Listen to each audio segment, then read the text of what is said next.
Welcome back to Crypto Corner. In today's video, we are going to explore a very important and serious topic. Today, we're diving into an important speech by Ray Dalio.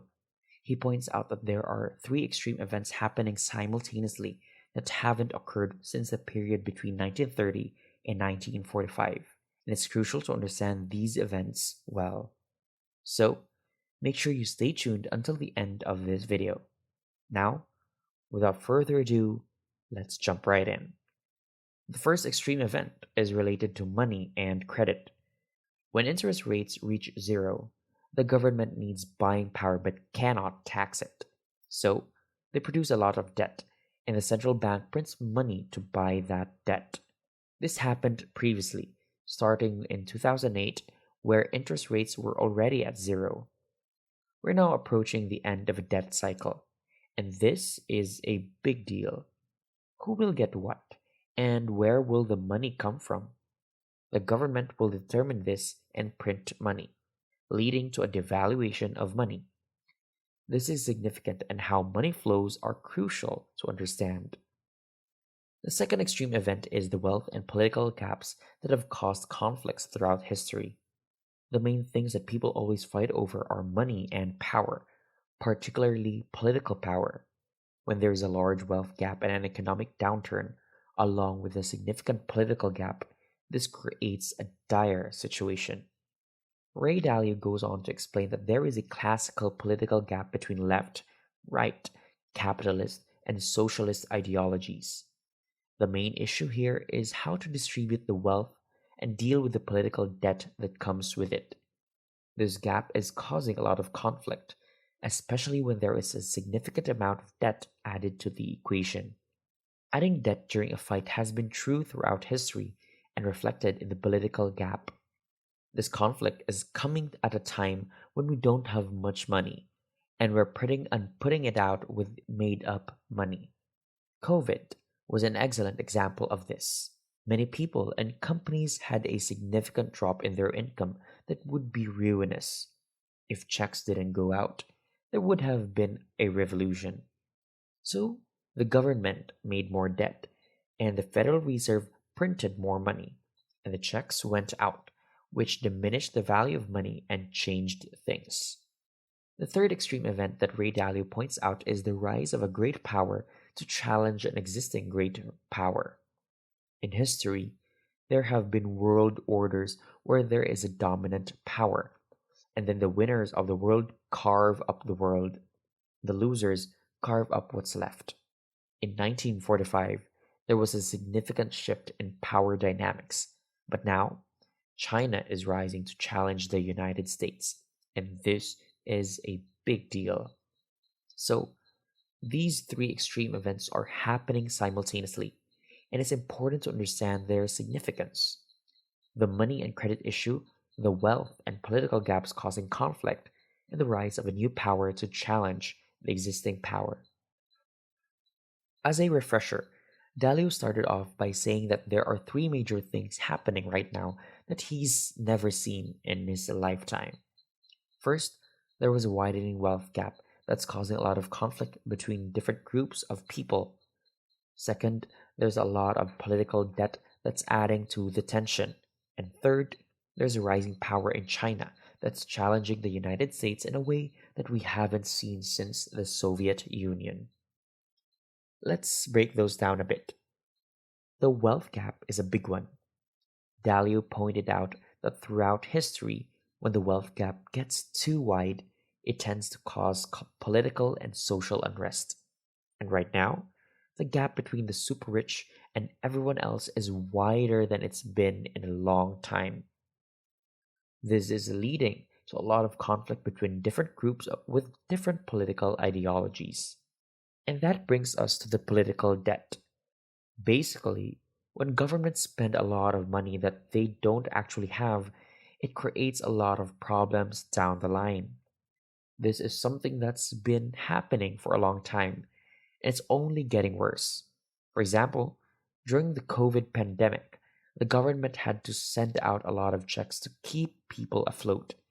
But because we didn't actually have the money to pay for those checks, we had to borrow it.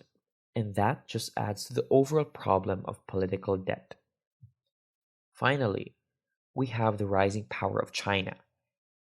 Dalio pointed out that China has been growing incredibly fast over the past few decades. In fact, since he first started going there, the average income has increased by 30 times.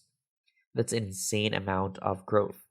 And because China is becoming more powerful, it's starting to challenge the United States in ways that we haven't seen since the Soviet Union. This is a big deal, and it's something that we need to pay attention to. So, what does all of this mean for us? Well, according to Dalio, it means that we need to start rowing in the same direction. We need to find ways to come together and work toward a common goal, even if we have different political beliefs. If we don't, we could be headed for a civil war or some other kind of disaster. And that's not something that anyone wants to see. Now, let's say we have two people with comparable opportunities. Imagine taking a kid and presenting them with a marshmallow test. The kid has the option to either eat one marshmallow now or wait 15 minutes and receive two marshmallows. This test teaches us the concept of deferred gratification, which is crucial for success. Once you understand that delaying instant gratification can make you better in the long run, you start to count how many days, weeks, months, or even years you can live without money coming in. This is the first step towards financial security. At this point, you start to focus on savings. Once you have savings, the next question that comes up is, where do I put it? This is where you have to make choices and learn from experience. It's crucial to calculate how long you can live on your savings to gain financial security. Look at how much you're spending and figure out how much you actually need. Keep in mind that you will need more than that because your expenses may decrease. If you have your own business, investing in yourself may be the best investment you can make. However, if you're in a job, that may not be the case. In that case, owning a home is a basic investment that provides forced savings. When you fix up your home, you find that you're saving money and learning about what makes a good investment. Plus, you're in control of your own property. Keep in mind that the question of whether to rent or buy is not a black and white answer. There may be benefits to owning a home, such as mortgage tax deductions. However, it's important to figure out how much liquid cash you have and how much you need.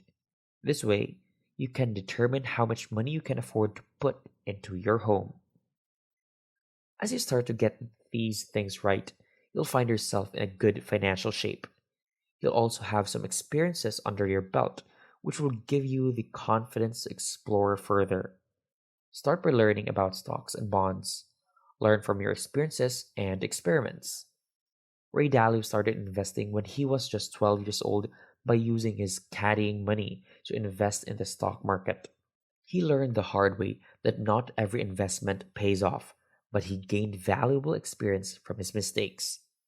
Meanwhile, he believes that the most common mistake in investing is the misconception that a successful investment is a good investment.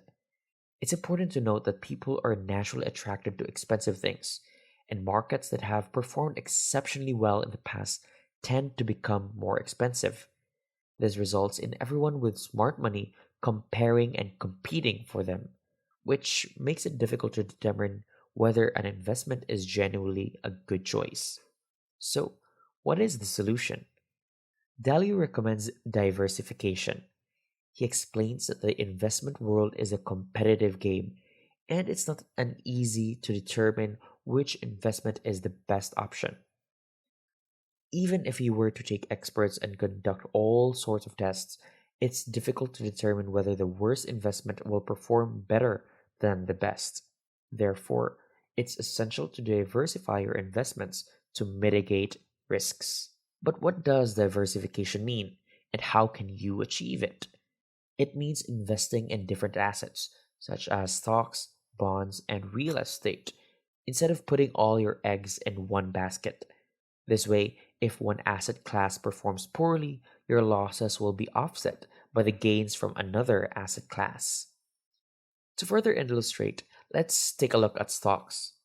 Within the stock market, there are different types of stocks, such as growth stocks, value stocks, and dividend stocks. Diversifying your stock portfolio would involve investing in different types of stocks rather than focusing on one specific type. However, diversification doesn't mean you should invest in everything. According to Dalio, the goal is to have a balanced portfolio that suits your financial goals and risk tolerance. For example, if you're in your 20s or 30s, you might want to invest more aggressively in stocks as you have more time to recover from market downturns. In contrast, if you're in your 50s or 60s, you might want to invest more conservatively in bonds to preserve your wealth. In summary, diversification is a crucial element in investing. It mitigates risks and ensures that your portfolio is balanced, suiting your financial goals and risk tolerance. As Dalio explains, investing is a competitive game and it's challenging to determine which investments are the best. Therefore, it's essential to diversify to protect your investment and maximize your returns. Thanks for watching this speech about Ray Dalio's principles of successful investing. We hope you found it informative and inspiring. Now, we want to hear from you. What are some of the principles that you follow when it comes to investing? Share your thoughts in the comments below. And if you want to learn more about investing and how to build a successful portfolio, don't forget to subscribe to our channel and hit the notification bell to get notified when we release new videos. Also, share this video with your friends and family who might find it helpful. Thanks for watching, and we'll see you in the next one.